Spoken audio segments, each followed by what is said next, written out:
Oke, shalom, selamat pagi semuanya. Bersyukur, berterima kasih pada Tuhan kalau pagi hari ini kita boleh bangun lagi dengan tubuh yang diberkati, dengan kekuatan kesehatan yang baru yang datang daripada Tuhan. Kita boleh bersama-sama lagi datang menghampiri tahta kasih karunia Tuhan. Bersyukur, berterima kasih, memuji, menyembah Tuhan, dan kita belajar kebenaran firman. Bapa, kami bersyukur, kami berterima kasih kepadamu buat kasih setiamu yang selalu baru setiap pagi yang boleh kami nikmati lagi hari ini. Setelah sepanjang malam dalam tidur kami, kau melindungi kami, menjagai kami, memberkati kami dalam tidur kami. Dan biarlah di sepanjang hari ini, kami boleh menikmati penyertaan tangan kuasa-Mu yang ajaib. Dan kami mau memulai seluruh aktivitas kami di sepanjang hari yang baru ini. Dan kami boleh datang menyembah-Mu, bersyukur kepada-Mu, belajar akan firman-Mu. Sebab Engkaulah sumber kehidupan kami. Engkaulah pusat penyembahan kami. Terpujilah nama-Mu Bapa yang baik. Kami bersyukur kepada-Mu pagi hari ini. Haleluya, haleluya.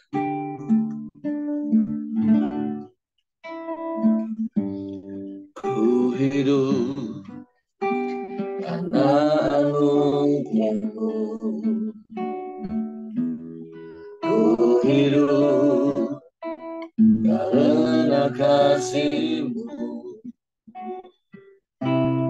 Kaulah sumber kehidupanku.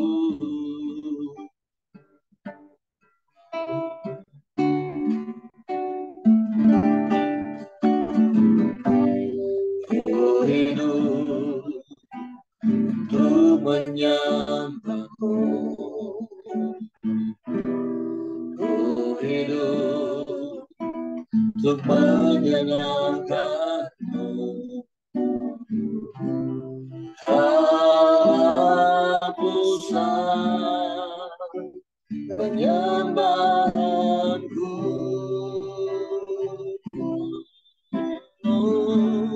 Kau yang layak, Kau yang layak,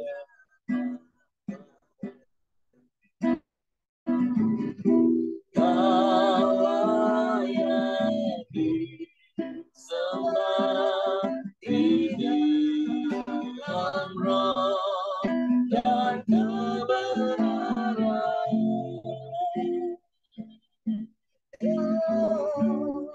Kau yang layak,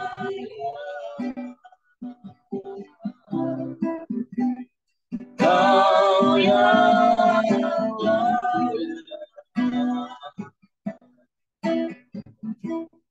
Kau layak disembah.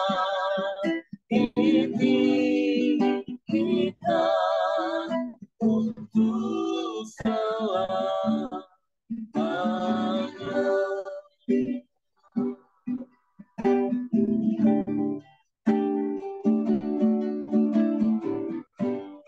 Ku hidup karena anugerah-Mu.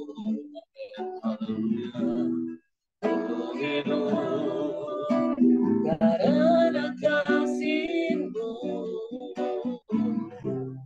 Kaulah sumber kehidupanku. Amin. Haleluya. Ku hidup untuk menyembah-Mu. Ku hidup untuk menyenangkan-Mu. Kaulah pusat penyembahanku. Kau yang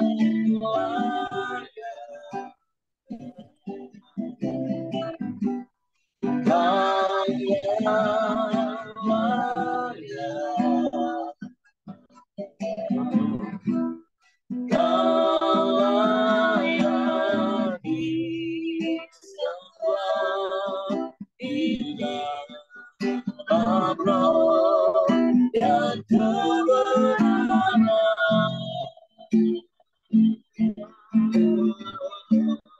Kau yang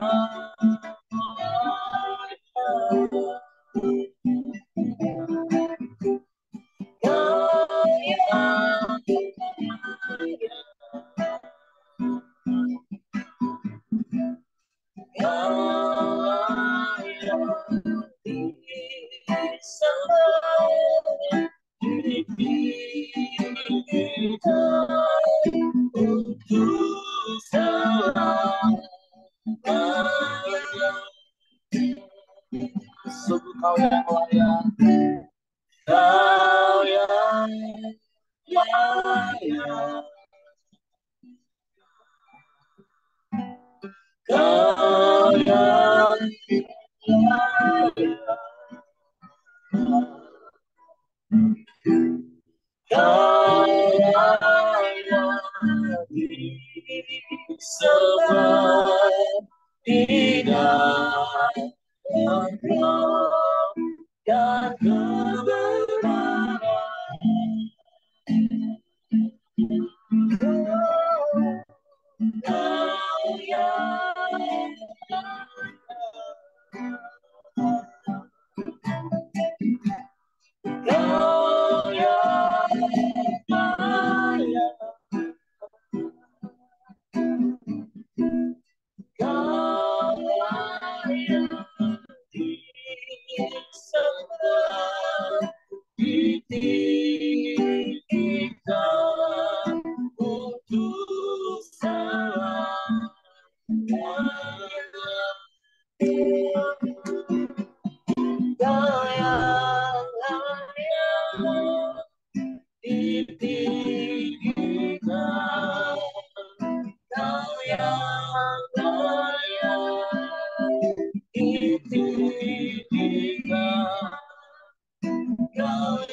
Kau yang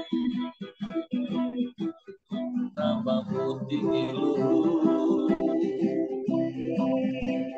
nama-Mu berkuasa di bumi di surga. Kau yang berdaulat atas hidup kami. Kami bersyukur.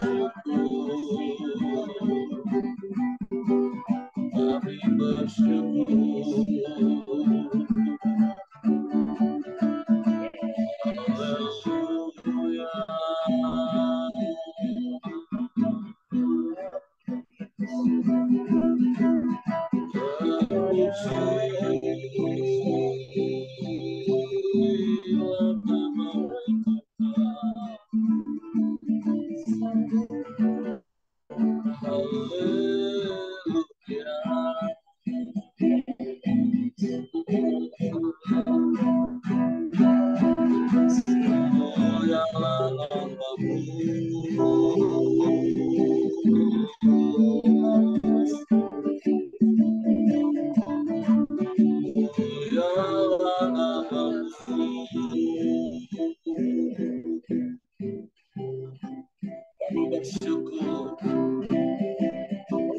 Bersyukur padamu, sebab Engkau baik, Kau sungguh baik, Kau sangat baik Tuhan, Kau selalu baik Yesus, selamanya Kau baik. Haleluya.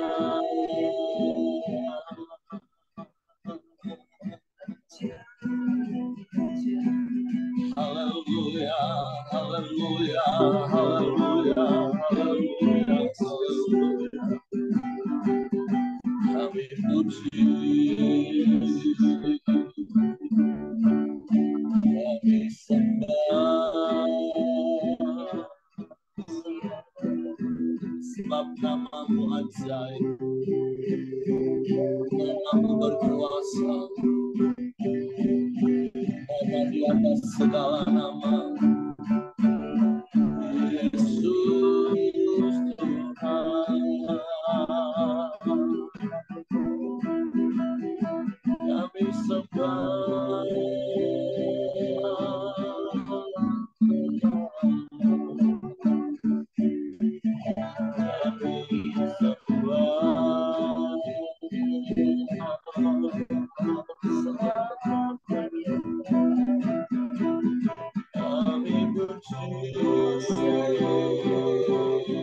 kami muliakan nama-Mu.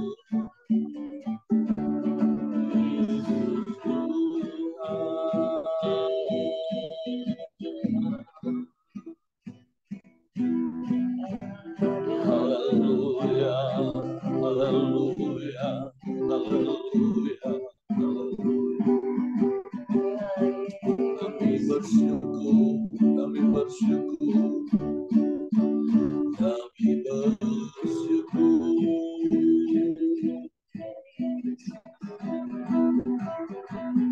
Sebab Engkau yang selalu ada di dalam hidup kami. Engkau yang tidak pernah meninggalkan kami. Engkau yang tidak pernah membiarkan kami.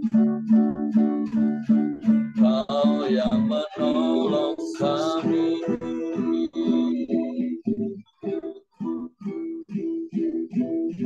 Pertolongan-Mu tak pernah terlambat bagi kami. Pertolongan-Mu selalu tepat pada waktu. Dan Kau beri yang terbaik bagi kami.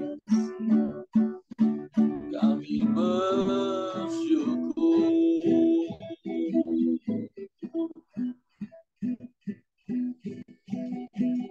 Kami sembah.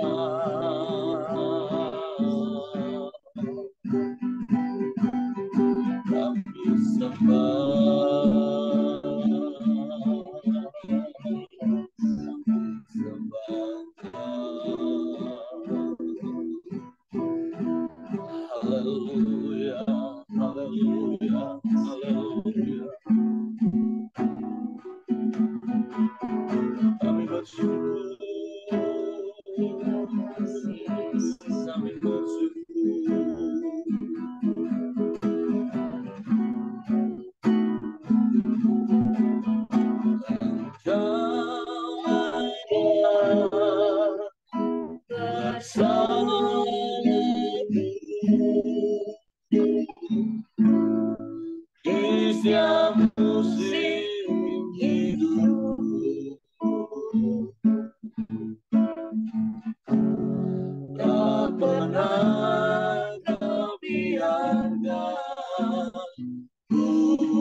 bertumbuh hidup kami hanya karena anugerah-Mu yang terus Engkau limpahkan dan Engkau nyatakan dalam hidup kami.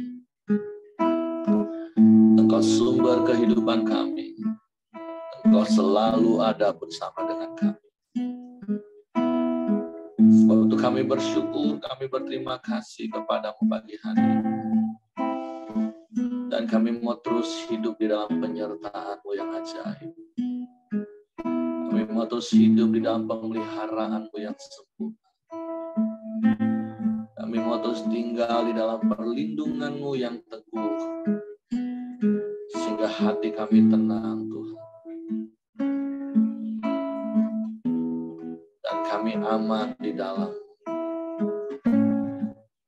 Untuk kami mau tinggal di dalam-Mu dan biarlah firman-Mu di dalam kami. Firman-Mu yang mengendalikan hidup kami, menguasai sepenuhnya. Sehingga setiap perkataan kami, setiap perbuatan kami berpadanan dengan firman. Karena itulah keserupaan dengan Kristus. Bapa, kami siapkan hati kami untuk firman-Mu pagi hari ini. Roh Kudus, tolong kami untuk mengerti, untuk kami memahami setiap firman, sehingga kami percaya firman dan kami melakukannya dalam hidup kami. Dalam nama Yesus kami sambut firman-Mu. Haleluya, haleluya. Amin. Oke, silakan Kak Buyung. Oke, terima kasih teman-teman. Kita berdoa. Tuhan, terima kasih Pak pagi yang indah ini. Kami bisa bangun dengan tubuh yang sehat, bisa datang bersekutu dengan Kau pagi ini, Tuhan.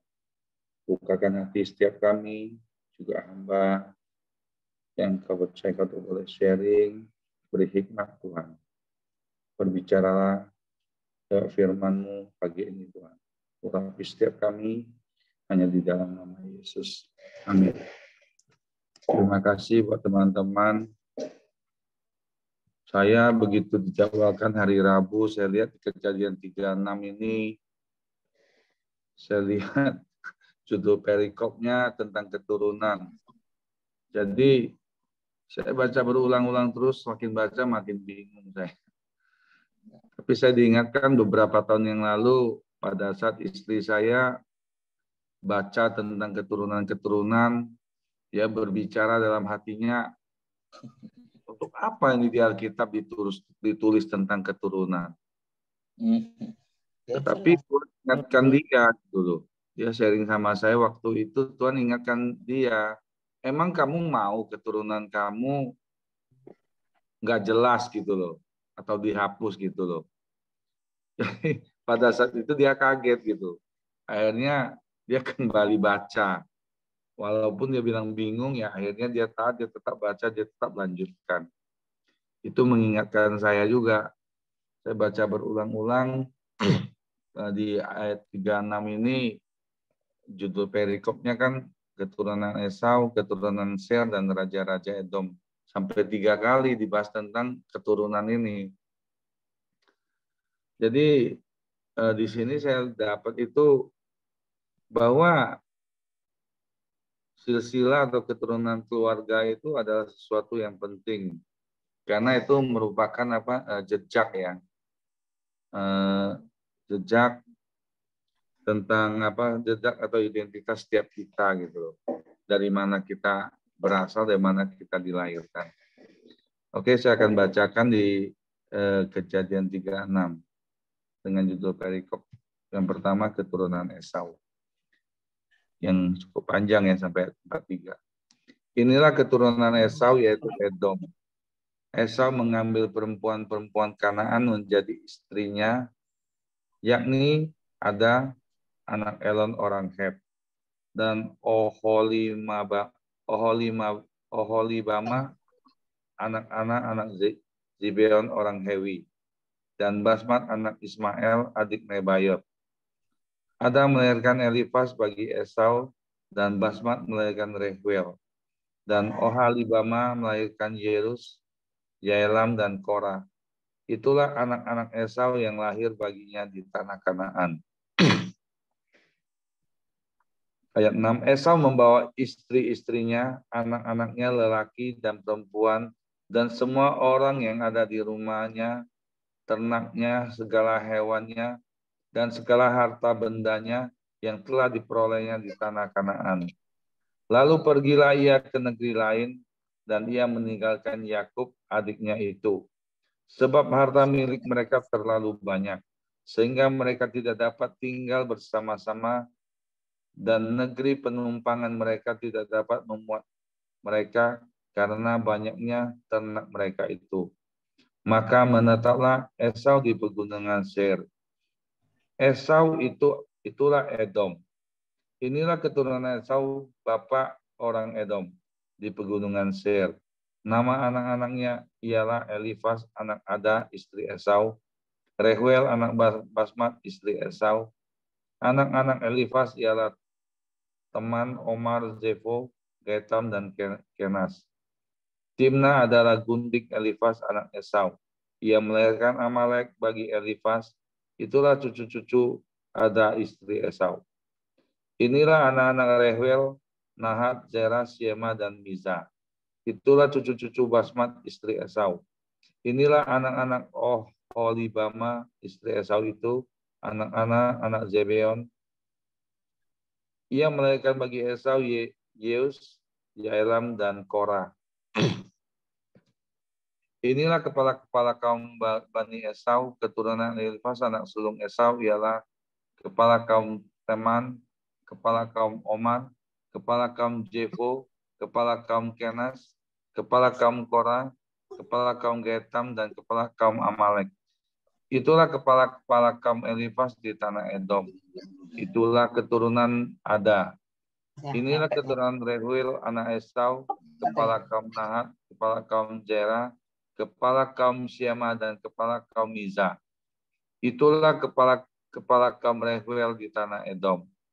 Itulah keturunan Basmat, istri Esau. Inilah keturunan Oholibama, istri Esau, kepala kaum Yeus, kepala kaum Yaelam, kepala kaum Korah. Itulah kepala kaum Oholibama, istri Esau, anak-anak. Itulah Bani Esau, yakni Edom, dan itulah kepala kaum mereka. Kita sampai di sini dulu. Yang saya dapat di sini,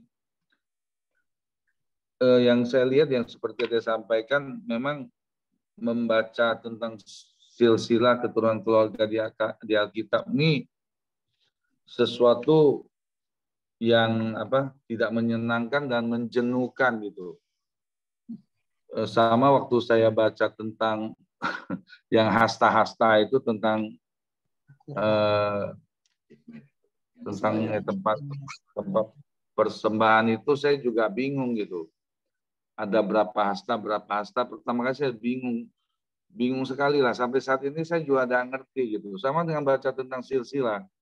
Tetapi yang saya dapat yang hal pertama itu ya, silsilah itu memang penting ya. Seperti yang istri saya alami waktu itu, dia bilang, ngapain mesti ditulis sampai begitu banyak gitu. Jadi yang saya dapat itu di sini mengenai silsilah keturunan, itulah kita mengetahui kita dari mana berasal, yaitu bibit bebek kita, bobot kita dari mana. Saya salut itu sama teman-teman kita yang dari Korea Utara ya, orang Medan ya. Itu saya lihat rupanya mereka itu mengadopsi benar-benar dari Alkitab gitu loh. Sehingga daftar silsilah mereka itu sampai yang saya lihat itu mereka punya kayak tingkatan itu. Misalnya Marga Simanjuntak, mereka ada di level mana jelas sekali. Kalau untuk kita Chinese nggak sampai sejelas itu. Cuman ya saya belum pernah ke Cina, cuman kalau di Cina itu juga jelas begitu. Jadi kita misalnya dari suku Hokkien itu dari mana, ada Hokkien, ada mana, itu jelas sekali gitu. Rupanya ya saya lihat, baru saya sadari bahwa ya teman-teman kita yang dari Medan, suku Batak itu memang mereka benar-benar adopsi dari Alkitab gitu. Sumbernya memang benar-benar dari Alkitab. Itu hal pertama yang saya dapat. Di sini saya lihat juga si Esau ini kan bukan orang yang takut akan Tuhan, tapi dia juga diberkati Tuhan luar biasa ya. Kita lihat di ayat 7 ya. Di situ ditulis sebab harta mereka terlalu banyak sehingga mereka tidak dapat tinggal bersama-sama. Di negeri penumpangan mereka tidak apa mereka karena ternak mereka banyak. Dia kaya sekali si Esau ini. Sampai di Kanaan aja nggak bisa muat, dia mesti ambil keputusan pindah. Nah, di sini saya dapat pada Esau kan sudah di tanah Kanaan dia. Kenapa dia pindah gitu? Padahal tanah Kanaan itu kan tanah perjanjian. Nah, yang saya lihat di sini seperti dia 6 ini dikatakan bahwa Esau pindah dari Kanaan ke tempat lain. Ya kan? Padahal dia diberkati luar biasa di sini. Di situ saya lihat di awal ayat Kejadian 17 sama 35, 7 ayat 6 sama 35 11 kan Tuhan janjikan tanah Kanaan itu kan untuk Yakub ya. Untuk Yakub atau Israel ya, pada saat mereka diganti namanya menjadi Israel.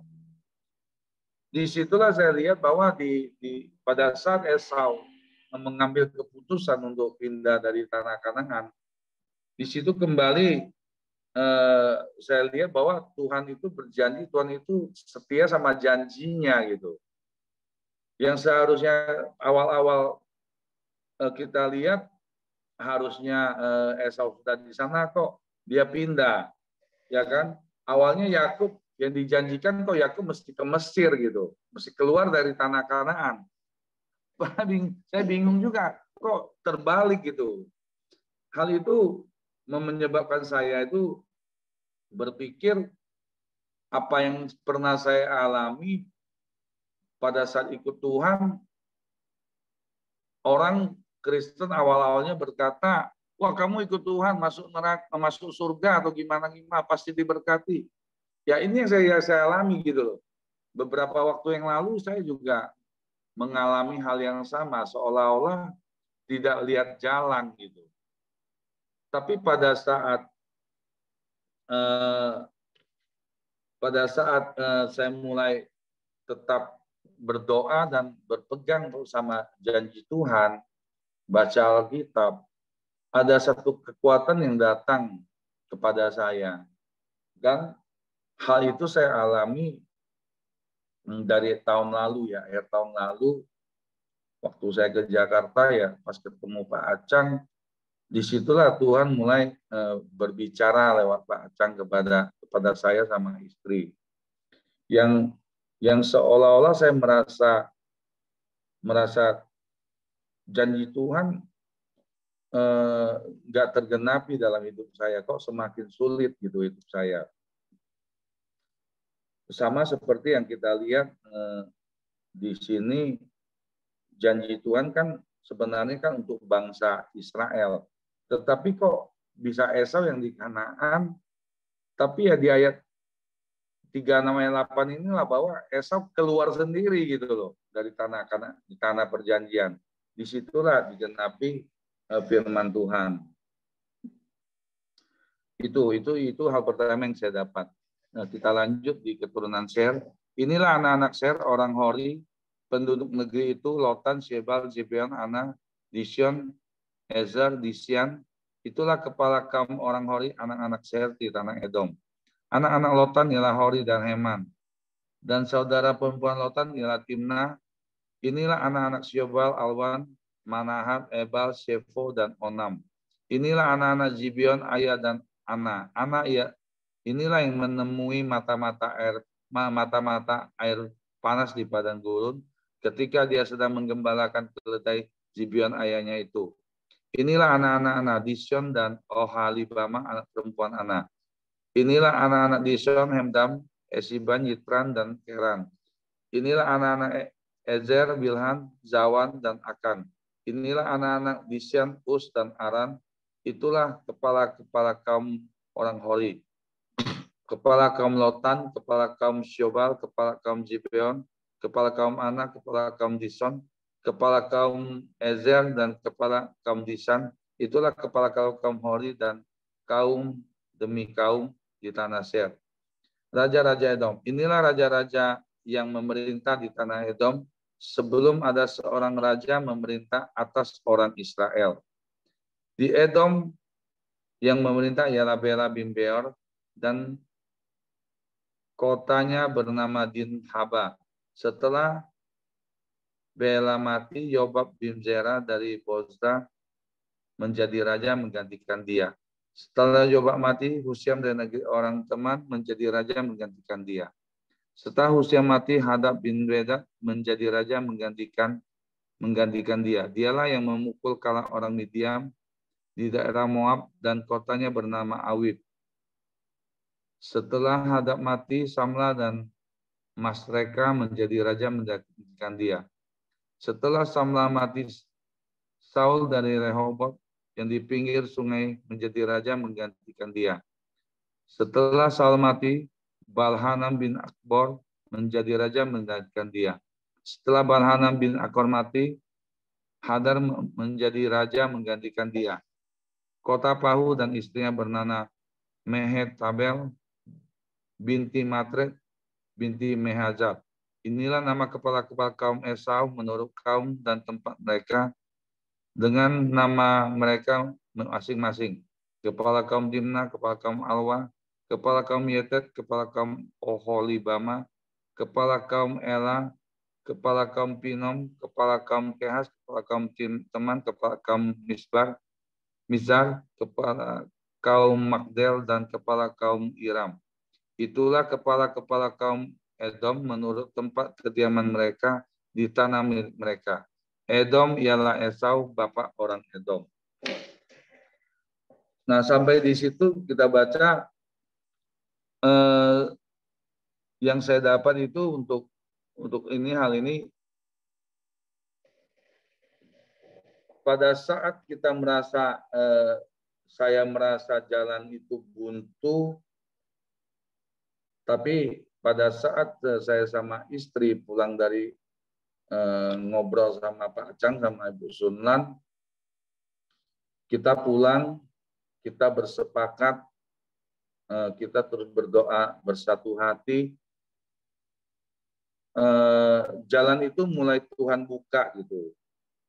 Jalan itu mulai Tuhan buka dalam waktu 1,5 bulan ya.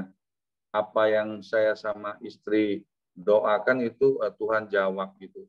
Dengan caranya yang sangat ajaib dan mustahil, yang selama ini saya berdoa tidak pernah sebelum sepakat itu kita sudah berdoa berapa tahun yang lalu gitu. Tapi rasanya nggak ada jawaban dan jalan buntu lah. Tapi pada saat saya suami istri kita sepakat, itu Tuhan bukakan jalan, Tuhan jawab dalam waktu yang cukup singkat ya. Yang selamanya sebelumnya saya berdoa 2-3 tahun, bahkan lebih ya. Karena COVID aja udah 3 tahun kan. Jadi ya mungkin hampir sekitar ya 5 tahunan lah. Dalam waktu 1,5 bulan Tuhan buka jalan. Gitu. Bukan sampai di situ saja.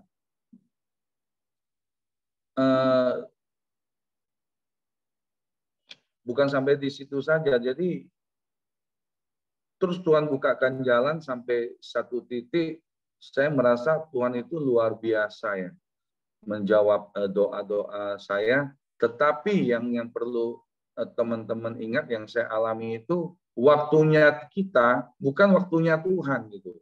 Jadi Tuhan menjawab doa-doa saya bersama istri itu sesuai dengan waktunya Tuhan.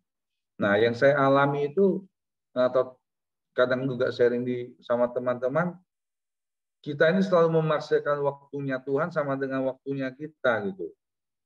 Jadi yang saya dapat hal kedua itu pada saat proses itu datang dalam hidup saya, teruslah nikmati proses itu yang Tuhan izinkan, bersabar menanti. Saya percaya seperti yang sering kita dapat di firman Tuhan, janji Tuhan itu akan indah pada waktunya. Tapi indah pada waktunya Tuhan, bukan indah pada waktu yang kita mau gitu. Itu hal kedua yang saya dapat, dua hal yang saya dapat. Satu, kekayaan, kemakmuran, kejayaan itu bukan maksudnya bukan milik orang percaya saja. Seperti saya lihat, Esau tidak takut akan Tuhan, tapi dia juga diberkati gitu. Tetapi yang saya mau sampaikan di sini, kita kaya, kita sukses, itu harus di matanya Tuhan, bukan di mata dunia. Kalau di mata dunia banyak. Orang kaya, orang nggak percaya juga kaya semua, konglomerat, itu akan menimbulkan rasa iri kita gitu loh. Pada saat kita lemah, kadang intimidasi itu bisa datang. Gitu loh. Nah, dua hal itu yang saya dapat, Pak Heri. Nah, yang akan saya sampaikan terakhir, saya tutup. Percayalah waktunya kita itu bukan waktunya Tuhan. Yang Tuhan ingatkan kepada saya, ya teruslah bertekun dalam setiap proses yang Tuhan izinkan di dalam hidup saya, sehingga semua janji Tuhan itu indah pada waktunya. Jadi teruslah bertekun dalam proses yang Tuhan izinkan, sampai apa yang kita doakan itu Tuhan jawab. Dan teruslah bersabar, taat. Itu aja Pak Heri yang saya dapat. Mungkin teman-teman yang dapat yang lain bisa tambahkan. Terima kasih, Tuhan Yesus memberkati. Oke, terima kasih Pak Buyung. Nah, jadi tentu ada hal-hal yang Tuhan sedang berbicara secara pribadi kepada kita pagi hari ini melalui apa yang kita baca. Tapi pesan yang perlu kita tangkap hari ini seperti apa yang Pak Buyung tadi katakan, sharing tentang istrinya. Jangan pernah bosan membaca firman Tuhan Alkitab. Sekalipun pas ketemu cuma susunan silsilah panjang. Apalagi nanti kalau udah di kitab Keluaran pasal 25 mulai seperti Pak Buyung bilang, ukuran hasta tentang ukuran kemah sembahyang. Belum lagi nanti kalau sudah ketemu di imamat tentang aturan-aturan, persembahan-persembahan, kuatkan dan teguhkan hati Bapak Ibu. Nah, makanya kenapa beberapa tahun terakhir ini saya mengajak teman-teman Komsel kalau mulai baca Alkitab itu tidak dari kitab Kejadian Bapak Ibu. Karena realita yang saya temukan di lapangan, orang akan rontok di Keluaran pasal 25 satu persatu. Apalagi masuk di kitab Imamat. Pusing aku Pak. Nah, makanya saya membangun gaya hidup dulu. Baca Mazmur, satu hari satu pasal saja. Itu kan sudah 5 bulan. Plus Amsal. Itu sudah 1 bulan, jadi 6 bulan. Nah, sehingga terbentuk gaya hidup baca Alkitab. Tapi yang seperti apa yang Pak Buyung tadi katakan, tetaplah bertekun, baca saja. Pasti ada hal-hal yang Tuhan mau ingatkan kepada kita. Walaupun itu kayaknya cuma susunan silsilah. Tapi itulah Tuhan kita.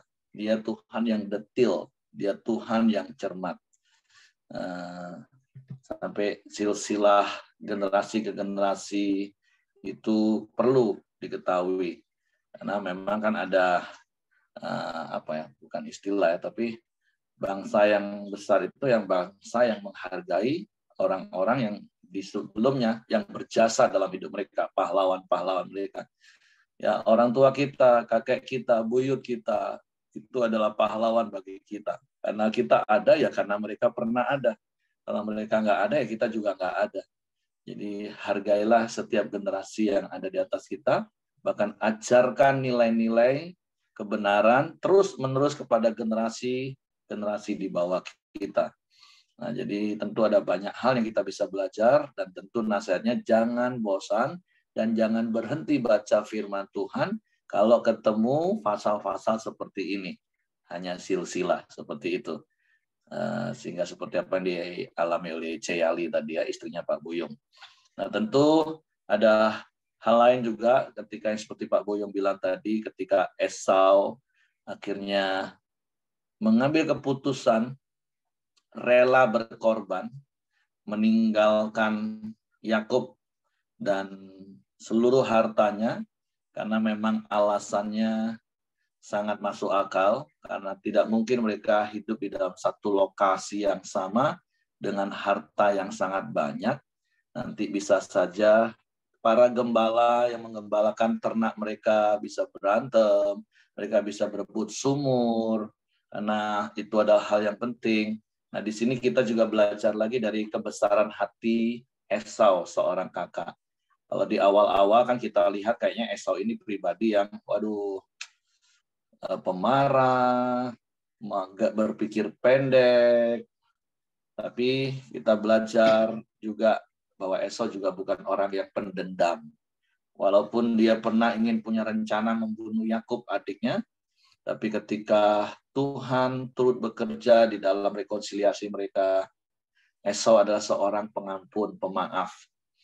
Nah, hari ini kita juga belajar Esau itu orang yang rela berkorban. Jadi sekali lagi saya selalu mengingatkan, jangan memakai istilah mengalah, tapi rela berkorban.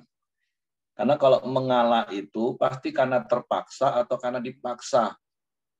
Dan itu membuat kita luka batin, Bapak Ibu. Semua yang dilakukan dengan mengalah itu pasti menyakiti hati kita. Karena kita terpaksa melakukannya atau karena dipaksa oleh orang atau keadaan.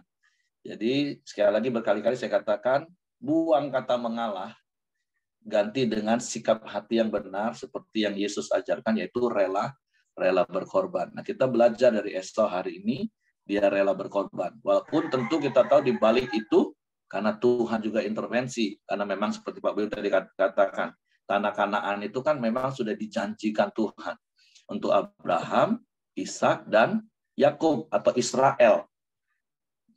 Karena memang dari semula itulah janji Tuhan, bahwa Yakub walaupun sebagai adik dia akan berkuasa, lebih berkuasa dari kakaknya, karena itu janji berkat. Nah, artinya Tuhan itu punya banyak cara untuk menyatakan kehendak dan rencananya. Tapi dari sisi kita harus punya respon hati yang benar untuk taat kepada Tuhan di dalam free will kita, kehendak bebas kita.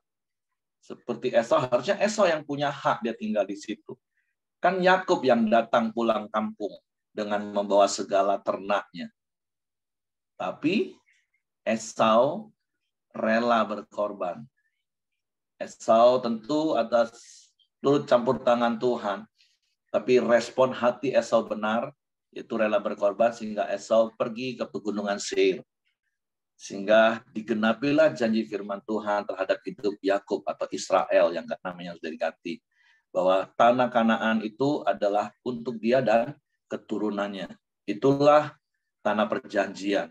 Itulah yang sampai sekarang kita kenal dengan nama Holy Land. Nah, jadi pembelajarannya adalah, ya tentu kita belajar rela berkorban. Dimulai dari pasangan kita, satu dengan yang lain, sama-sama rela berkorban. Jangan saling menuntut hak, tapi saling sama-sama melepaskan hak. Fokus saja melakukan kewajiban. Nah, yang kedua, kalau itu berkaitan dengan Tuhan, itu tadi, kita mempunyai sikap hati yang benar, respon yang benar, itu taat. Sehingga penggenapan janji firman Tuhan digenapi. Dan saya percaya ketika sama-sama rela berkorban, tidak mempertahankan ego masing-masing, bisa tercapailah yang namanya kesepakatan, seperti yang Pak Boyong bilang. Dan Ed Cole katakan kesepakatan itu kuasa kehidupan. Sehingga kita nggak perlu berlama-lama menanti-nantikan janji Tuhan. Sebenarnya bukan Tuhan nggak mau menolong. Bukan Tuhan tidak mau menjawab dengan segera. Kan walaupun saya katakan jawaban Tuhan itu bisa iya, bisa tidak, bisa tunggu. Tapi kenapa kadang Tuhan ngomong tunggu? Itu karena dari sisi kita salahnya. Kita belum sepakat.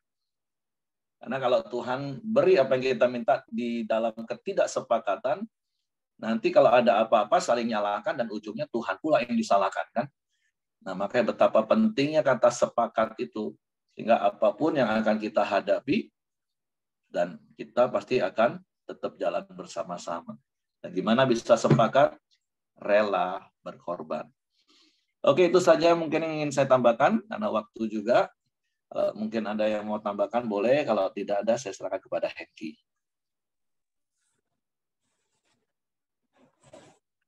Ya, mari kita masuk dalam doa kita di pagi hari ini. Bapa yang baik, kami bersyukur kepadamu ya Tuhan. Terima kasih buat pagi hari yang indah ini ya Bapa. Setiap kami bisa terus bersekutu dengan Engkau ya Tuhan. Terus menyembah, memuji, dan meninggikan namamu ya Bapa. Terima kasih buat pagi hari ini ya Bapa.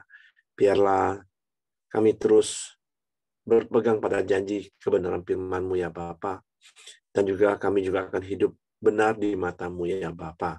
Kami percaya Tuhan, setiap janji dan doa kami, atas apa pergumulan kami Tuhan, kami tunggu waktu-Mu ya Bapa.